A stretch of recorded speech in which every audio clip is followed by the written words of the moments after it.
अगर आपको समझना है कि बिजनेस को अगर प्रोप्राइटरशिप के तहत रजिस्ट्रेशन कराएं तो कौन कौन से फ़ायदे मिलेंगे, तो बहुत ज़्यादा बेनिफिशियल है ये वीडियो आपके लिए। लेकिन साथ साथ ये भी समझना होगा कि प्रोप्राइटरशिप से नुकसान क्या होते हैं। जब तक आपको किसी चीज़ का फ़ायदा और नुकसान प्रॉपर वे में समझ नहीं आएगा तब तक आप डिसीजन नहीं ले सकते हैं कि कौन से रास्ते से जाना है।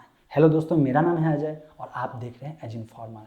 फ्रेंड्स, जैसा कि आप लोग जान रहे हैं कि अपने इंडिया में क्या पूरे दुनिया में कहीं पे भी अगर आपको कोई बेनिफिट लेना है या किसी रूल्स के अंदर रहना है तो अपने बिजनेस का रजिस्ट्रेशन करवाना पड़ता है। जो भी बिजनेस रजिस्टर्ड नहीं है वो इलीगल करार दे दिया जाता है और उसको कभी भी जो है जुर्माना उस पर दिया जा मतलब जुर्माना ठोका जा सकता है, ऐसा होता है। तो अपने बिजनेस को रजिस्ट्रेशन कैसे करें? तो अपने इंडिया में बिजनेस को रजिस्ट्रेशन करने का हर एक लेवल पे अलग अलग तरीका होता है।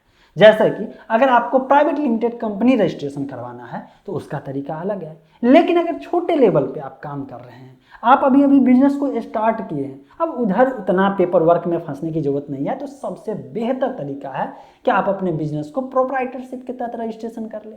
अब आपका सवाल होगा कि रजिस्ट्रेशन करें क्यों?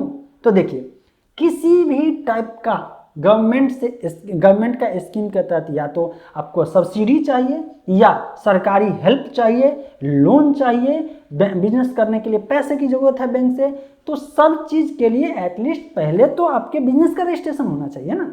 तो ये चीज़ के लिए बेहतर तरीका होता है कि आप अपने बिजनेस को प्रोप्राइटरशिप के तहत रजिस्ट्रेशन करा लें। अब आपके मन में सवाल आएगा, ये प्रोप्राइटरशिप का मतलब क्या होता है? देखिए, प्रोप्राइटरशिप का कुछ भी मतलब नहीं है, सिंपल इतना ही है कि आपका जो बिजनेस है उसका पूरा का पूरा मालिक आप खुद हैं।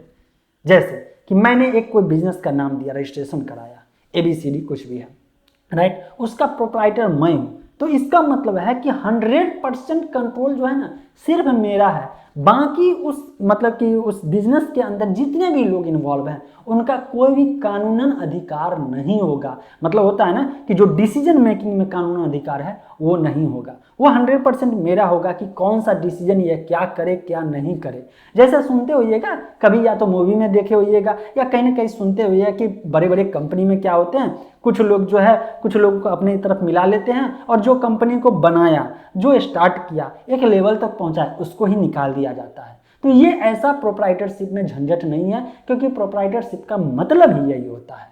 लेकिन आप जो है ये सब चीज़ कर रहे हैं और थोड़ा बड़े स्केल पे कर रहे हैं तो एक रिस्क यहाँ पे है, और वही नुकसान मैं प्रोप्राइटरशिप का आपको बताने की कोशिश कर रहा हूँ।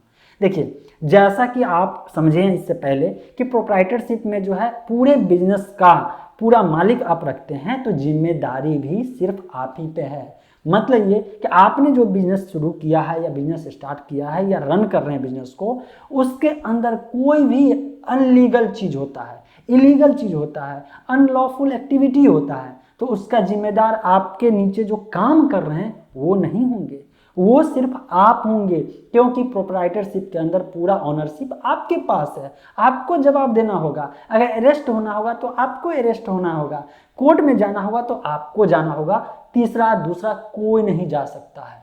तो यहीं पे मैं बता रहा था कि अगर प्रोप्राइटरशिप में बेनिफिट है तो यहाँ पे एक नुकसान भी है। अब ये आपको डिसाइड करना है कि आप प्रोप्राइटरशिप के तहत अपने बिजनेस को आगे बढ़ाएं या प्राइवेट लिमिटेड कंपनी के तहत जो है, मतलब कि कंपनी एक्ट के तहत जो है, जो कि मिनिस्ट्री ऑफ कॉर्पोरेट अफेयर के अंदर आता है, उसके तहत बिजनेस को रजिस्ट्रेशन करके आगे बढ़ाएं। अब आप एक चीज़ मुझे बताइए कि आप जो बिजनेस कर रहे हैं उसका स्केल क्या है। अगर नॉर्मल मीडियम लेवल पे है तो आपको मतलब प्राइवेट लिमिटेड में जाने की झंझट नहीं है, सिंपल प्रोप्राइटरशिप में रजिस्टर करिए, पूरा बिजनेस को आगे बढ़ाइए। जब आपको लगेगा कि आपके पास इतने मेंबर हो गए कि कंट्रोल नहीं हो रहा है, या आपके पास जो है इतने पैसे हो गए कि आप बिजनेस को और एक्सपेंड करना चाहते हैं, बड़े लेवल पे जाना चाहते हैं, बड़ा प्ले मतलब गेम खेलना चाहते हैं, तब ऐसे में आप प्राइवेट लिमिटेड की तरफ मूव करें। इन्फॉर्मेशन कैसा लगा मुझे जरूर कमेंट में बताइएगा। अगर इन्फॉर्मेशन रियली में लगता है कि हेल्पफुल है तो शेयर कर दीजिएगा। मिलते हैं फ्रेश अपडेट के साथ नेक्स्ट वीडियो।